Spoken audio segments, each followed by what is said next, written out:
expect for this many people to be here. This just shows that we go to a church with lots of support, and I want to thank you guys for being here. First of all, I want to thank Ms. Clayette for giving me the opportunity to speak in front of you all and being here, and to experience this talent takeover that we got going on. I want to thank my parents for life, and I want to thank God for giving me the ability, strength, and courage to stand before you all today. Let me begin by saying that this was very difficult for me to write. I had a hard time getting started, and then I thought, Jade, you're talking about yourself. You should do a piece of cake. Sister Clyde asked me, how do you feel Christ's presence in your daily life as a teen? And as I thought about this question, I realized that I'm really just beginning on my journey, and I have a long way to go. But I am proud to say that I am much better than when I started. As far as lives go, today my life is pretty good, but a few years ago it became difficult for a number of reasons. I was raised in church my whole life, and I loved attending, and that's all I knew. Around the time I started middle school, things began to change.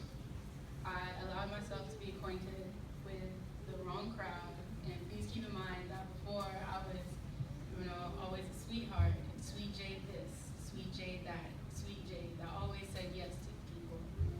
And I've always said yes, not because I wanted to do things, but because I hated hurting people's feelings, not knowing how to, or being willing to say no, which got me into tons of trouble. I have done things that I did not want to do. I've done things that I'm not proud of doing. For a long time, I became a person I did not recognize. I became this person because I was told being me wasn't good enough. Okay. Yes, okay. During this time, I cried a lot. I used to cut myself. And, I can't see. It's getting blurry. And the once strong bond I had with my mother, it wasn't there anymore. Okay. I was in a terrible place to be, but I did not know how to take myself out of this pit that I've dug up for myself. My relationship with God began to dwindle, and I became to lose faith. I began spending less and less time with Him, and by the end of my 7th grade year, my family began to church hop. And because of this, we lost our last church home. It became a search for spiritual stability. It was not only did I feel lost, but my whole family was going through this as well.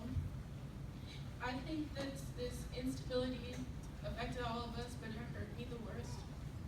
It was a point where I began to say that I was agnostic. At this time, I thought there was no God. And why would He allow these awful things to happen to me? Why do I no longer go to my home church? Why was I sad all the time? Why I did not feel good enough? With all these issues going on, why do I feel so alone and ignored? However, I am here to say, thank God for change. I have moved to a different school, and I was able to start over. I made better friends, and my life began to change. Everything felt better in my life. But there was still a hole in my heart. I still missed my old church. I did not want to go to a new church, and I missed my old home. But one Sunday, something special happened. Roughly 4 years ago, God blessed my family and I a visit to CCP. We all liked it, and it was here we have stayed. It is an accepting, loving, and devoted church. It is a church where I feel loved and valued. I am forever grateful for the lessons that I have learned here and the ones that I will continue to learn. All in all, through my trials, God has taught me patience and to cast my worries onto Him. Before I leave you today, I want you to read my favorite scripture.